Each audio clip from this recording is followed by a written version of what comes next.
She thought it was just a warped gym floor. Something routine, maybe a little strange. But when she cut it open, what she found underneath left an entire school stunned. What was inside had been buried for thousands of years, and it was about to change everything. Stay with us, this isn't just a story about a floor. It's about instinct, courage, and the quiet hero who saw what no one else did.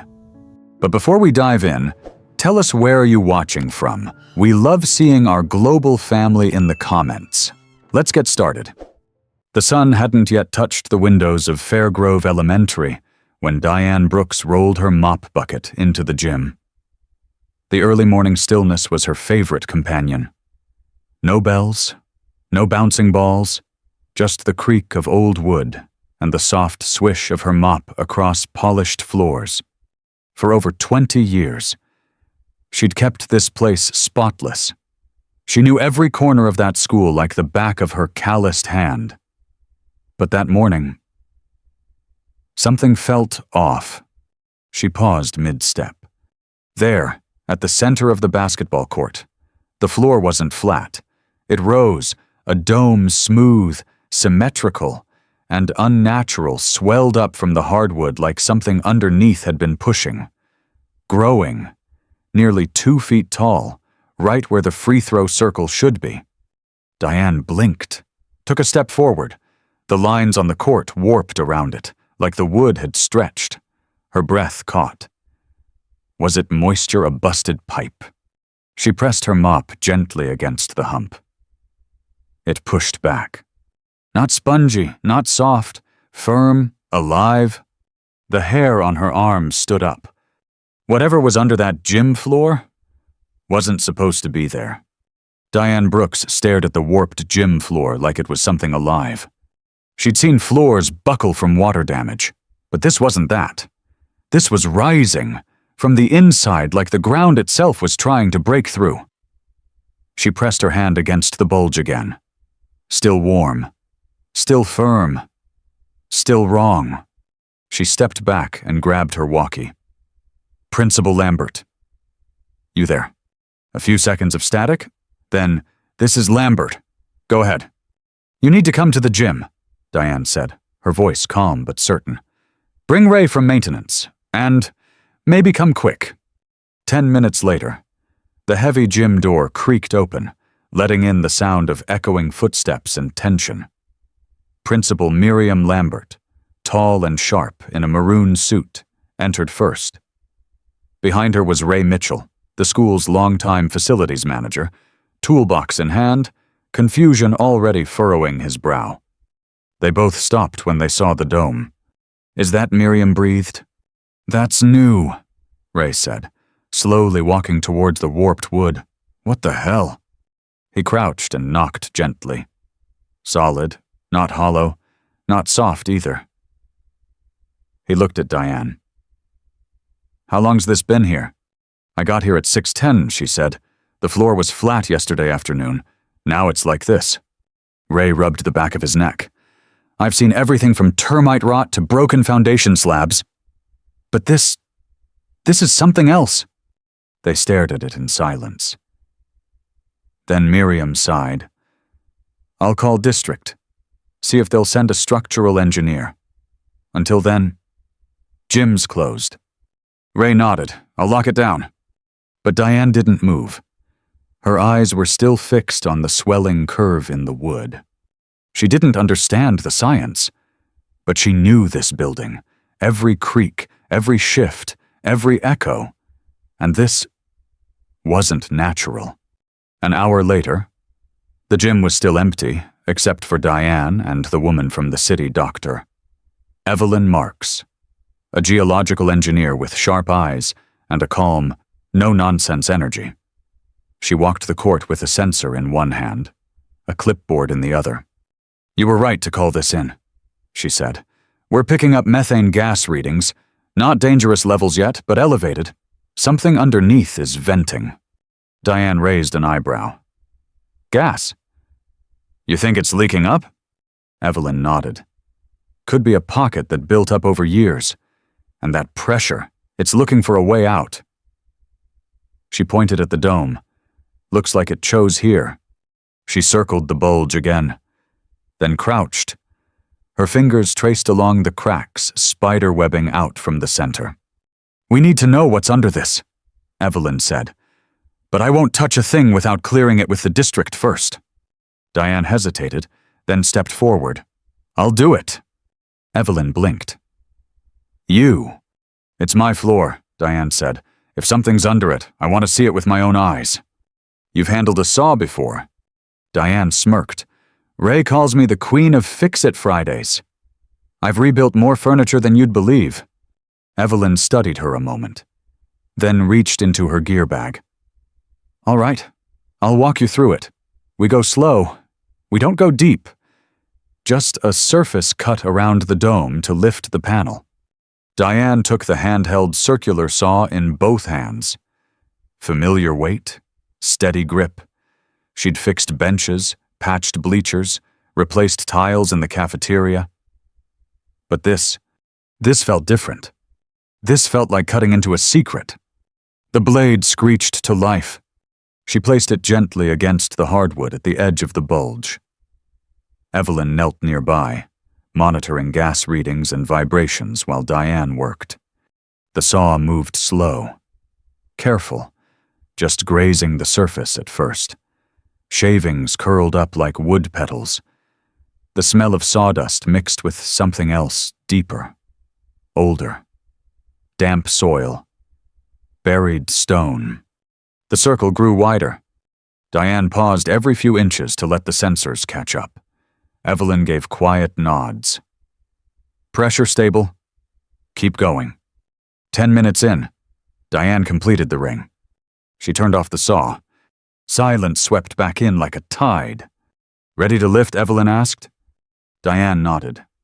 Together, they slid 2 crowbars under the circular panel. The wood resisted for a moment, groaning like it didn't want to give up its secret. Then crack the edges lifted.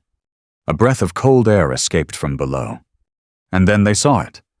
At first, it looked like just earth-dark, tightly packed soil.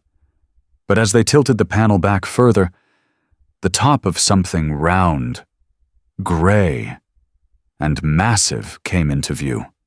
Diane leaned in. "What is that?" Evelyn stared.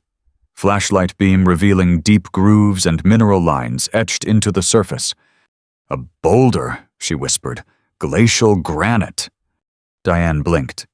"You're telling me this thing is rock?" "Not just rock," Evelyn replied. "This thing has been buried for tens of thousands of years. Ice Age level." She stood slowly, stunned.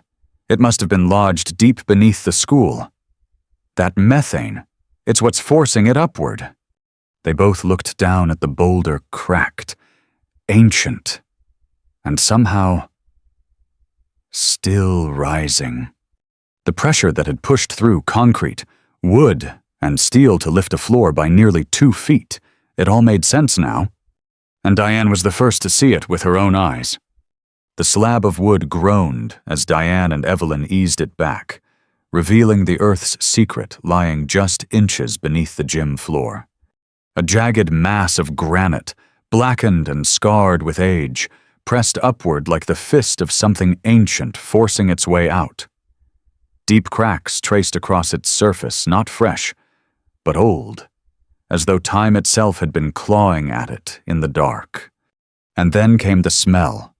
Not just dirt, not just age, but gas cold, chemical, and wrong. It slithered up through the narrow opening, seeping into the gym like a breath held too long. Evelyn's head jerked toward the nearest sensor. Her voice dropped. Methane levels just spiked. Diane stood motionless, her hand still gripping the edge of the floor panel. How bad? Evelyn didn't answer right away. She stepped closer to her tablet. The red bars were climbing, not wild, not explosive yet, but rising. Steady. Bad enough, Evelyn finally muttered. This thing, it isn't just lifting the floor, it's venting. She turned to Diane. We need to evacuate. Everyone. Immediately. By the time Principal Lambert arrived, Evelyn was already speaking into her emergency radio, calling for a city-level geological response. Ray Mitchell stood near the gym door, white-knuckled, staring at the hole like it might grow teeth and bite. Diane was still at center court. She hadn't moved. Couldn't. Something about what she had seen, what she felt, refused to let go. This wasn't just a rock. It wasn't just gas. It was a warning. A message pushed from beneath their feet, demanding to be noticed. And now it had been... Outside, sirens began to wail in the distance, soft at first, then louder, closer. Fire crews, city officials, even someone from the State Geological Office had been called in. Miriam Lambert's voice echoed through the intercom, instructing teachers to cancel indoor activities and guide students outside to the soccer field. Calm, rehearsed, but the edge in her tone betrayed the urgency. By 9 sor botsor, every classroom had been emptied. Teachers lined their students up beneath the shade of nearby trees, while emergency teams swarmed the building. But Diane hadn't left yet. She lingered just outside the gym's doors, watching the air swirl above the opened panel. A faint hissing began to rise, so subtle it could have been missed. But Diane noticed. She always noticed. "What's that sound?" she asked Evelyn. Evelyn turned, alarm sharpening her face. She knelt by the edge, holding a microphone-like probe near the crack in the foundation.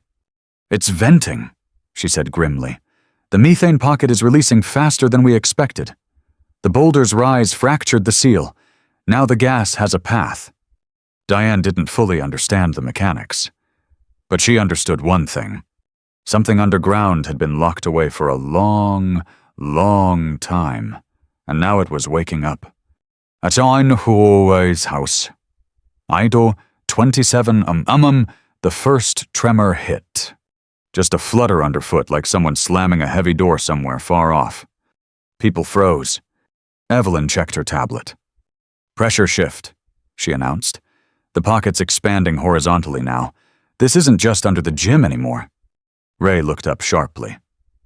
"You mean it's spreading?" Evelyn nodded. "Possibly under other wings. If the foundation's compromised in more than one area, we're not just looking at an isolated threat. We're looking at a systemic failure." That got everyone moving. Hard hats were strapped tighter. Teams rerouted power access and checked gas shutoffs. Tape went up. No one was allowed within 50 feet of the gym. Miriam gave the order for full evacuation. Not just students, but faculty, parents, everyone. Diane helped usher out the last remaining staff from the main hallway, guiding a speech therapist and 2 office aides who had stayed behind to grab personal belongings. She kept her voice calm, her body steady, but her mind racing. She passed the library and imagined it collapsing. Past the art room, where tiny hands sculpted clay just the day before. And she thought, what if I hadn't come early? What if I hadn't touched the floor? What if no one had listened? She reached the front lawn as a fire chief barked orders into a walkie, and a drone lifted into the air for structural imaging. Evelyn met her outside. "They've confirmed it," she said. "The gas pocket is massive. It's been forming for decades, maybe centuries, and now it's unstable." Diane's voice was quiet. "Can it explode? If something ignites it?" "Yes," Evelyn replied, "and even if it doesn't, pressure this strong can cause structural collapse." The gym was just the beginning. Then at 10:11, it happened. A low, guttural rumble, not loud, but deep, felt more than heard. A vibration in the chest, the kind of noise that makes birds go silent and children look for their teachers. Diane turned just in time to see a second panel in the gym buckle upward, cracking with a sharp snap. Another plume of dirt and methane surged into the air. Screams erupted across the field, not from pain, but from fear. Firefighters rushed toward the scene. Teachers gathered students closer. Parents clutched phones and whispered prayers. Diane stood still, not out of shock, but out of certainty. This was always going to happen. Not today. Not this week. But eventually. The earth had been preparing to break for a very long time. She was just the first to hear it groan. By noon, the perimeter had doubled. The school was declared a geological hazard zone. News crews began setting up tents near the church parking lot across the street. The story was going national. And Diane! She sat on a curb near the playground, watching a group of kindergartners draw smiley faces into the dirt with their fingers. The fear was already fading from their minds. They were safe. That was enough for now. Evelyn joined her, tablet tucked under one arm. "They're calling it a natural anomaly," she said, "a once-in-a-lifetime event." Diane snorted softly. "I just called it a bad feeling."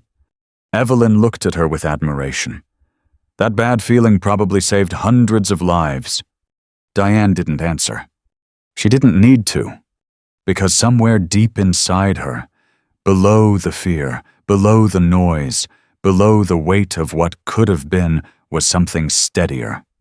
A knowing, a truth. She had listened when the ground spoke. And because she listened, the world above it kept breathing. The day after the evacuation, Diane Brooks returned to Fairgrove Elementary. She didn't have to. No one asked her to come in. The school had been declared a Level 2 hazard zone. Emergency crews were on full rotation. Only authorized personnel were allowed near the perimeter. But Diane stood outside the fence anyway. Her gloved hands curled over the chain links, watching the building she had helped protect from falling in on itself. The gym roof still stood, but it was fractured. The walls looked normal on the outside, same red bricks, same windows with faded class posters still taped to the glass. But Diane knew better. She knew the ground itself beneath it had betrayed them. And yet, it hadn't won. Not yet. She remembered every second of the day before. The steady rise of pressure, the snap of the second panel lifting, the gas bleeding through the floor like an invisible warning. But what stayed with her the most wasn't the danger. It was the moment she looked around the soccer field and realized everyone was safe. Kids laughing nervously, teachers comforting their classes, parents hugging their children. No one had been hurt. No one had even been scratched. And that realization cracked something open in her chest, something deeper than pride. For the first time in her life, Diane Brooks didn't feel invisible. She sat on a bench across the street, sipping weak coffee from a paper cup while watching trucks haul in equipment. Ground-penetrating radar rigs, ventilation systems, reinforcement scaffolding. Beside her sat Principal Miriam Lambert, dressed not in her usual blazer and heels, but in a Fairgrove sweatshirt and sneakers. Stress clung to her like a second skin. "You all right?" Miriam asked softly. Diane nodded. "Still processing, I guess." There was a long pause. Birds chirped in the distance, indifferent to the near disaster of the day before. "I don't know how to explain it," Diane said eventually. "It's like the building spoke to me." Miriam didn't laugh. She just nodded. Maybe it did. Later that day, Dr. Evelyn Marks called a staff meeting not inside, of course, but under a temporary tent erected in the parking lot. Folding chairs, a whiteboard, and a table full of blueprints and hazard maps filled the space. Diane was the last to arrive, but Evelyn motioned her forward without hesitation. "You're part of this," she said. "You should hear it all." Evelyn clicked a button on her tablet, and the large screen behind her flickered to life, showing cross-sectional imagery of the gym foundation. "This is what's underneath," she began. A methane gas pocket stretching beyond the gym and into adjacent wings. "It's larger than we thought." She changed the slide. And this, she zoomed in, is the glacial boulder that forced its way upward, likely buried for over 15,000 years. What triggered the movement, a small seismic tremor and decades of slow gas expansion. It was inevitable. Then she paused. But what wasn't inevitable was our response. That part. That was human. Everyone looked at Diane. She froze for a second.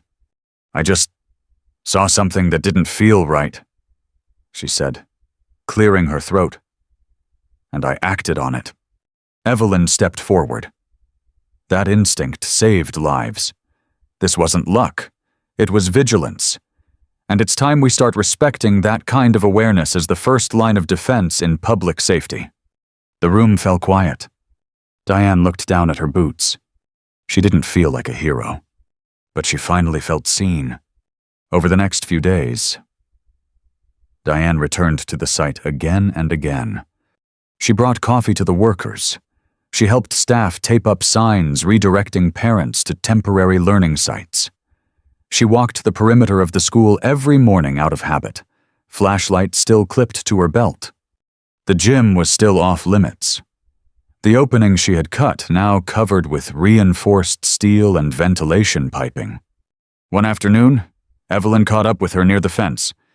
We've begun pressure venting at depth, she said. Stabilization may take weeks.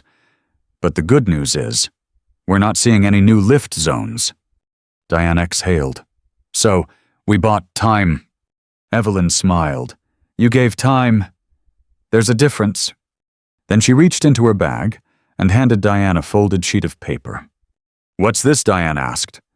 A letter from the State Board of Education, Evelyn said. They're recognizing your actions. You're being honored at the County Safety Assembly next month. Diane stared at it. Recognition, a ceremony. She'd never even gotten Employee of the Month. That night, as she walked past the edge of the now quiet school property, she noticed something new by the fence. A wooden stake. And tied to it, a laminated piece of paper, handwritten in big, blocky letters. Thank you, Miss Diane. You kept us safe. Mabusa. Beckett's first grade class. Beneath the words were 18 little names scribbled in crayon. Diane's hand went to her heart. Tears blurred her vision.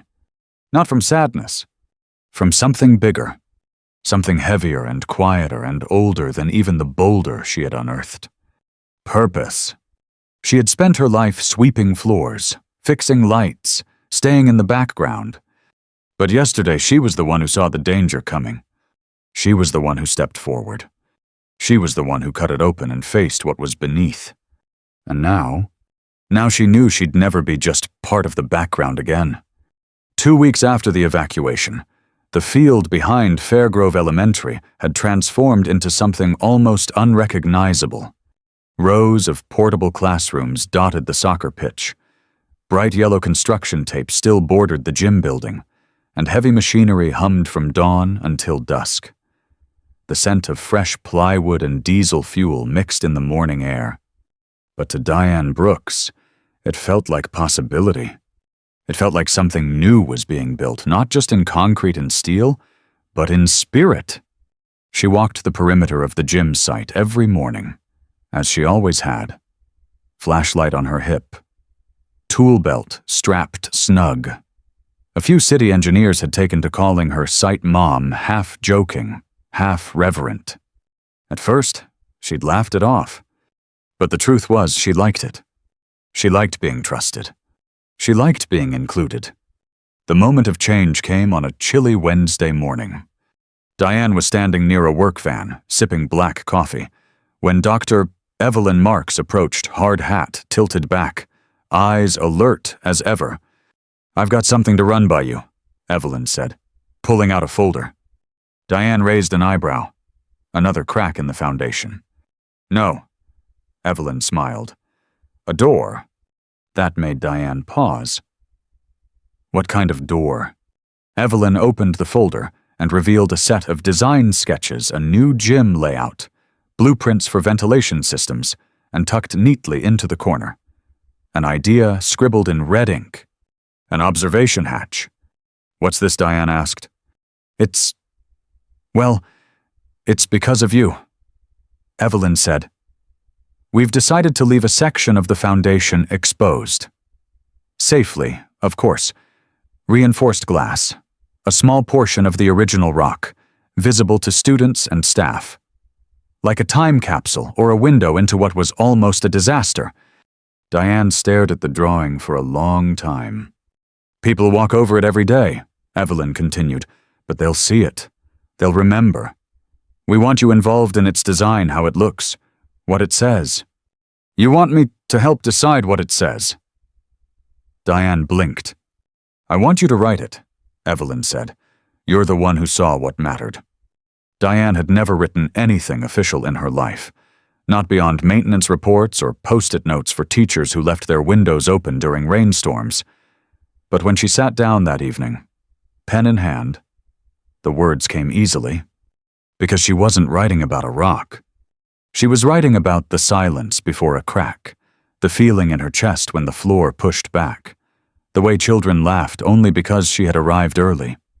The next morning, she handed Evelyn a simple sheet of paper, printed in large, clear type.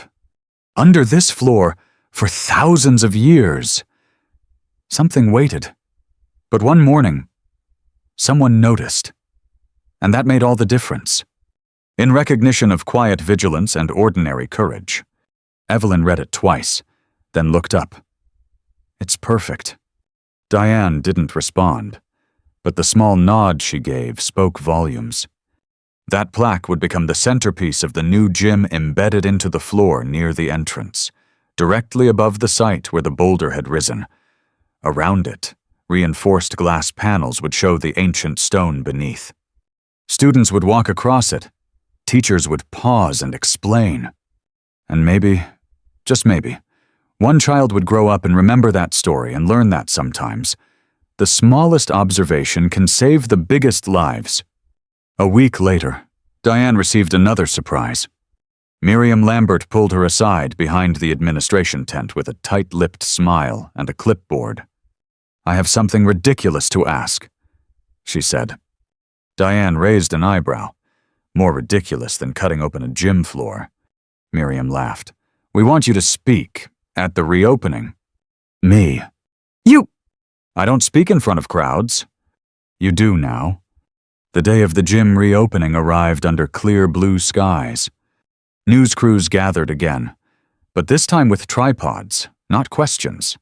Parents stood beside their children, all wearing Fairgrove t-shirts.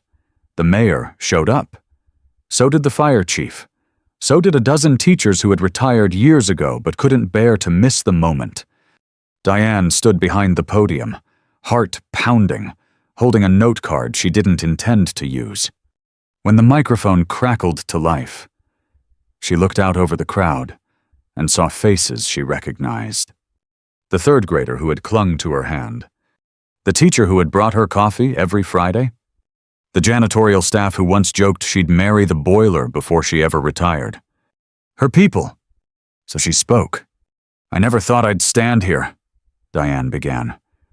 Voice steady. "Not because I didn't care, but because I thought the work I did didn't require standing here." Soft laughter rippled through the audience. "I've always believed in showing up. Early mornings, quiet checks, listening when things didn't feel right. That's all I did. I showed up. I looked down and said, 'Something's not right.'" She paused. "And because I said it out loud, we're all still here." The silence that followed was full, not awkward, not empty, but honest. "Real." A teacher wiped tears from her cheek. A little boy clapped before anyone else. The ribbon was cut, the doors were opened, and the new gym stood taller, stronger, and wiser than before. Beneath the polished floor, the boulder still waited quiet again. But above it, people moved with a new understanding. Of vigilance, of instinct, of the weight one person can carry without ever being asked to. And Diane Brooks. She returned to her early mornings. But now, When she walked the halls, people stopped her, thanked her. Kids waved like she was the principal. Parents smiled like she was family. And every time she passed the glass-covered stone and the plaque above it, she didn't just remember what happened.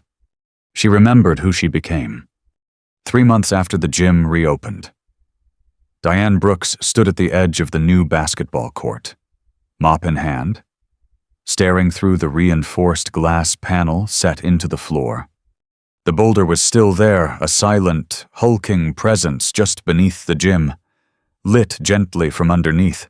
It looked like something out of a museum or a memory. Most days, Diane cleaned around it without thinking. But some days like today, she paused, and she remembered. It was a Monday morning, still dark outside, the kind of morning when coffee wasn't a want. It was survival. Diane was in the staff lounge, alone. The machine sputtered and hissed as it brewed. She sat at the table, hands wrapped around her mug, lost in thought. That's when she heard it. The softest footsteps, turning. She saw Amelia Hart, a 5th grader who often came to school early to read. Small, quiet girl. Big eyes.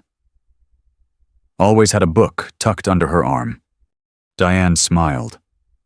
Morning, sweetheart. You're a little early. Amelia hesitated. Miss Diane, can I ask you something? Of course. Did it scare you, the rock? Diane blinked. I mean, when it came out of the floor, when you cut it open.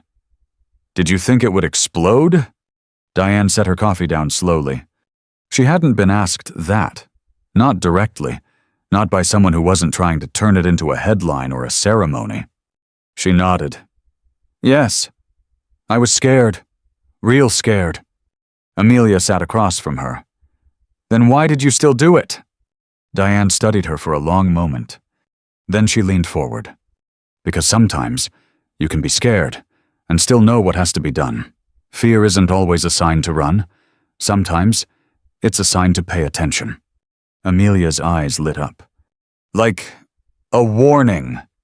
Exactly. Amelia leaned in like Diane had just told her a secret. That's really brave. Diane smiled softly. You know what's brave? Kiddo asking questions. Being curious? That's how we learn what to be afraid of and what to face head on. That conversation stayed with Diane long after Amelia skipped off to class. Because for the first time, she saw the long arc of what had happened. Not just the gas pocket, not just the boulder, but the impact. The ripple it had left on people, especially the quiet ones. Especially kids like Amelia. Weeks passed, and Diane found herself being asked to speak more often. A local community college invited her to talk to their safety program. Then it was a group of engineering students at a nearby university. Then the district asked her to help build a new emergency awareness training for school custodial staff. At first, she said no. Every time. But one night, sitting alone in the Fairgrove Library while storm winds tapped against the windows, she thought back to a different sound, the first creak she'd heard beneath the gym floor. The breath of the building. The one no one else heard. She realized something. She hadn't been just a janitor.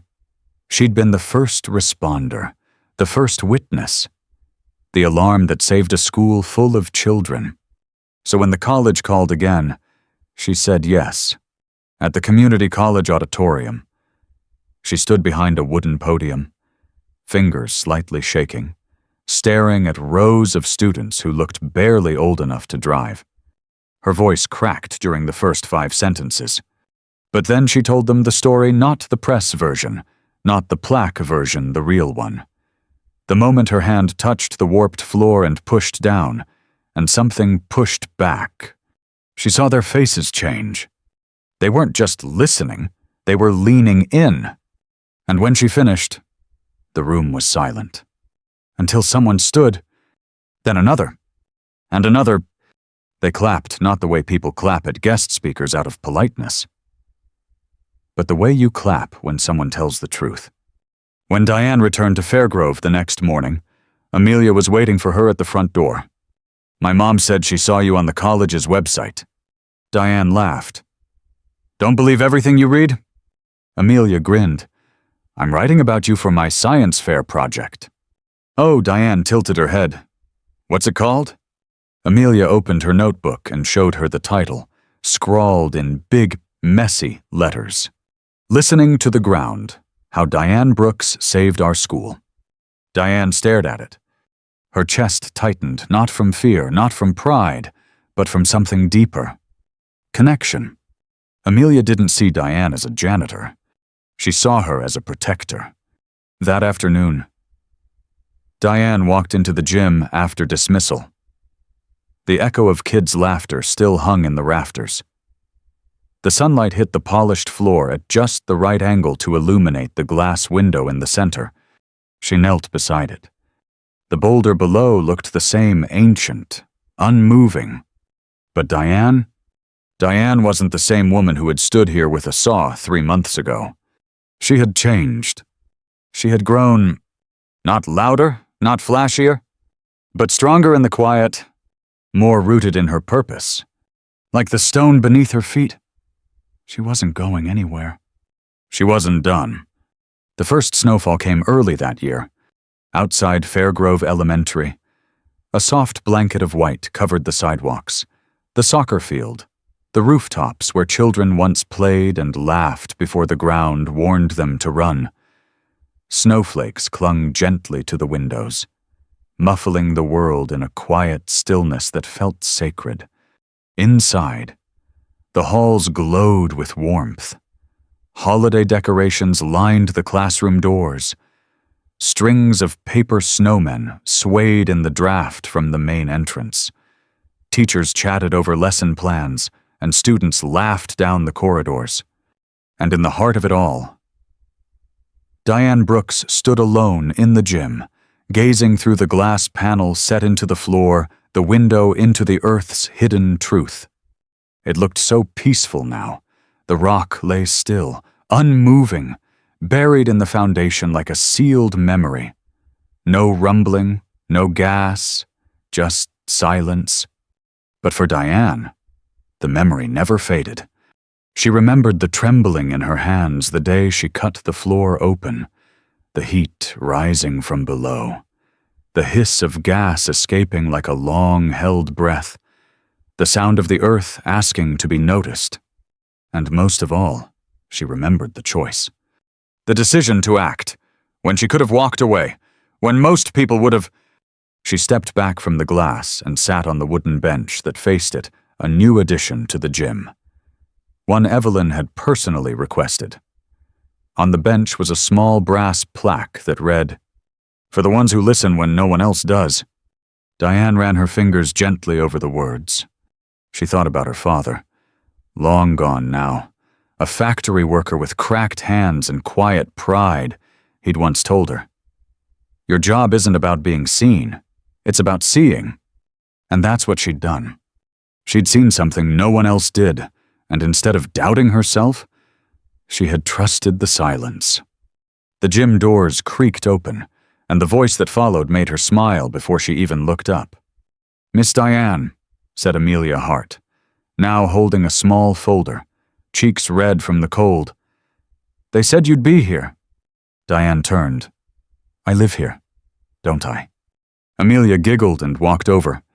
"I wanted to give you this. It's my science fair project." She handed over a neatly stapled packet, the title now printed on the cover. How One Woman's Attention Changed Everything. Inside were drawings, sensor diagrams, a timeline of events. And to Diane's astonishment, a photo of her speaking at the community college. Diane blinked. "You printed this?" she asked. "I wanted to show people what paying attention looks like," Amelia said. "Not just science, real courage." Diane's throat tightened. "You're something else." "Kid." Amelia beamed. "You're the reason I want to be a geologist." Diane looked at her. Not as a student, not even as a child. but as a mirror, a reminder that our choices echo farther than we ever imagine. After Amelia left, Diane sat for a long while in the quiet. She looked around at the gym, newly rebuilt and polished, stronger than before. It was just a room, but it also wasn't. It was a symbol of awareness, of timing, of how even one pair of eyes, the right pair, could change everything. And in that moment, Diane realized something. She hadn't just saved a school. She had started a legacy. Weeks later, Diane received a letter in the mail from the Office of Public Safety Education. Inside was a formal invitation. "We would like to honor you at the state recognition ceremony for emergency preparedness and civil awareness. Your actions are a model of proactive safety culture in education." She held the letter for a long moment before setting it down. It wasn't about awards. It never had been. It was about showing up, listening, acting when it counted, and that would always be enough. The final day of school before winter break arrived with music and laughter. Children piled into the gym for a school-wide assembly, the first held there since the reopening. Lights twinkled from the bleachers. Teachers handed out cocoa and cookies. The principal took the stage to offer thanks. But before she could speak, something unexpected happened. The students began to chant, "Diane, Diane, Diane." At first, she thought they were joking, teasing. But then Amelia stood, and then the 5th grade class, and then everyone. The principal laughed and motioned Diane forward. Blushing, "Hands up." She stepped onto the stage. A microphone waited. She looked out at the sea of young faces, filled with excitement, admiration, and something more. Trust. So she cleared her throat and said the only thing she could. "I didn't save this school alone. The ground warned us. The building told us. All I did was listen." She paused, her voice steady now.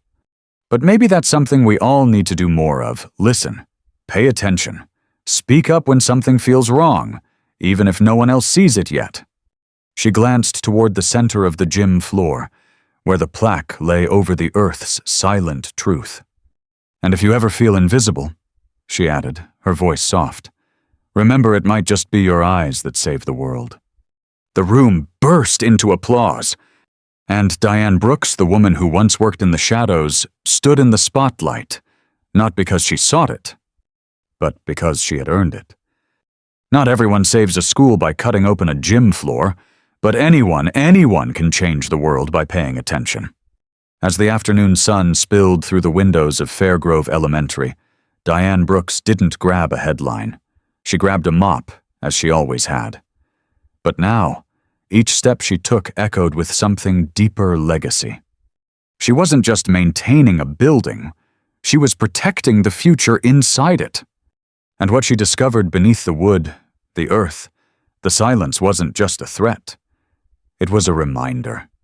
That courage isn't always loud, that heroes aren't always recognized, and that sometimes the world is saved because one woman showed up early, trusted her gut, and did something about it. The custodian who once walked the halls unnoticed had become the keeper of a story that would never be forgotten. Because for Diane and for anyone who chooses to listen when it matters most, the quiet is never empty. It's just waiting to be heard. The end? Up next, 2 more unforgettable stories waiting for you. Click to keep watching, and if you believe quiet courage is worth celebrating, hit subscribe.